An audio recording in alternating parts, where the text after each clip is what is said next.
Ladies and gentlemen, welcome back to Obsessive Compulsive Gaming. I am the Obsessive Compulsive Gamer, and this is my review for Resident Evil Code Veronica. Yes, I know this game is probably more known as Resident Evil Code Veronica X, but that title just makes this sound like some pornographic parody of the Resident Evil series. Anyway, dear viewers, if you don't mind, don't forget to subscribe to this channel and like this video. So, Resident Evil Code Veronica originally released all the way back in the year 2000. A year I remember fondly as the year I played a hell of a lot of video games. But we're not here to talk about just any old video game. We are here to talk about Resident Evil Code Veronica. And just like that beautiful bearded bastard Barry Burton, you're probably wondering, what is this? Code Veronica is the fourth mainline entry in the oh-so-popular survival horror video game series Resident Evil. I think it's the fifth. No, Bertram, it's absolutely the fourth. I think you are incorrect. Bertram, I am never incorrect. Let's see, we had Resident Evil 2, Resident Evil 3, Nemesis, and then Resident Evil Code Veronica. What about Resident Evil Survivor? Oh, come on, Bertram. That's not a real video game. Didn't you review it like just a few days ago? Shut up, Bertram. So the story of this particular Resident Evil game takes place 3 months after the events of Resident Evil 3 and follows Claire Redfield and her brother Chris as they attempt to survive a viral outbreak at a remote prison island in the Southern Ocean and a bloody research facility in Antarctica. Oh, and Claire also sort of falls in love with a character called Steve, and our main villain here likes to dress up as his sister or some such nonsense. So let's review this Resident Evil sequel the only way I know how. Badly. Let's start with what I really enjoy about Code Veronica. This being the first Resident Evil game to appear on my beloved PlayStation 2, though it did originally release on the Sega Dreamcast. This game is so much better looking than the Resident Evil games that came before it. Which means if the older Resident Evil games could be compared looks-wise to a crudely drawn stick person,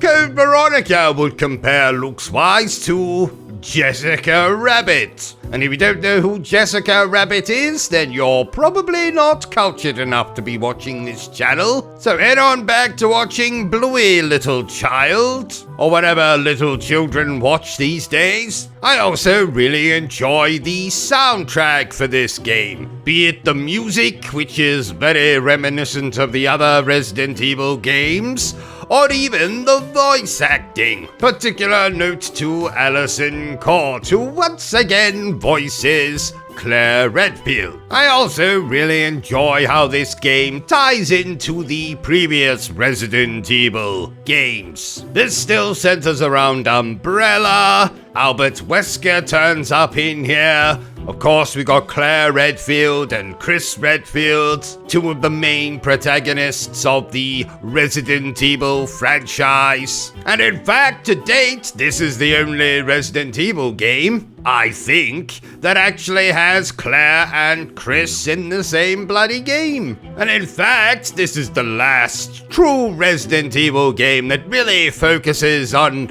Umbrella as the series' main antagonist. Because, as most of you Resident Evil fans will know, Resident Evil 4, 5, 6 to a certain extent, Resident Evil Biohazard, all of these games mostly relegate Umbrella to in-game Easter eggs or hidden references. So what I'm trying to say, rather badly, is that this is a true Resident Evil game with zombies, a tyrant, tank controls, puzzle solving, all of that good Resident Evil shit. So let's talk about what I don't like so much about Code Veronica. And just bear in mind that these are very, very, very minor nitpicks. So if you're a Code Veronica fanboy or fangirl, please don't leave abuse in my comment section. Or at least if you are going to leave abuse in my comment section, maybe consider becoming a channel member while you're at it.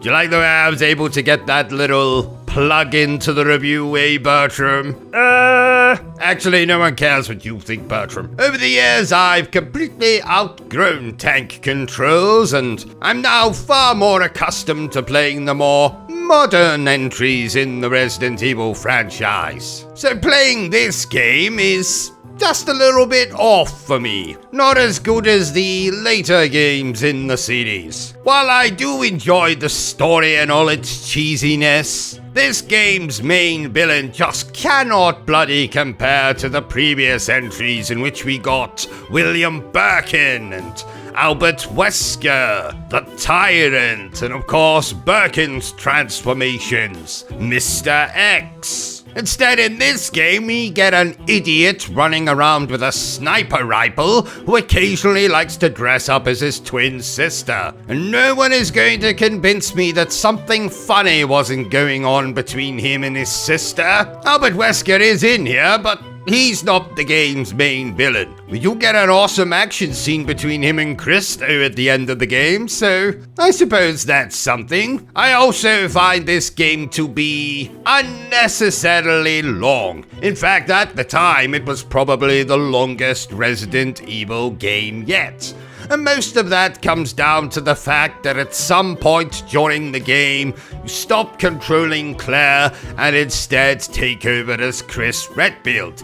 And as Chris Redfield, you have to run through quite a lot of the same areas that Claire has already gone through before we get into the game's big climax. And in fact, in terms of pacing, I much prefer how it was handled in Resident Evil The Dark Side Chronicles, which had a whole section dedicated to Resident Evil Code Veronica, and in a lot of ways was actually a kind of sort of remake. And that actually did a great job finding a way of combining all the main situations in this game and doing it in less than half the bloody time. So Code Veronica just kind of outstays its welcome. But like I've already said, dear viewers, this is a very good, albeit old school Resident Evil experience. So if for some bizarre reason you haven't played this game yet, then what are you waiting for? You can play it on the PlayStation 2, you can play it on the Dreamcast, you can play it on the bloody GameCube, PlayStation 3, PlayStation 4, Xbox 360, you name it. Here's hoping eventually we do get that remake that's been long rumored. But until then, I have absolutely no hesitation in declaring that Resident Evil Code Veronica X still sounds like a parody pornographic movie of the Resident Evil franchise. So there you have it, everyone. Another review by yours truly. If you enjoyed this little review of mine, don't forget to give me a thumbs up. If you haven't enjoyed it, well then feel free to give me a thumbs down.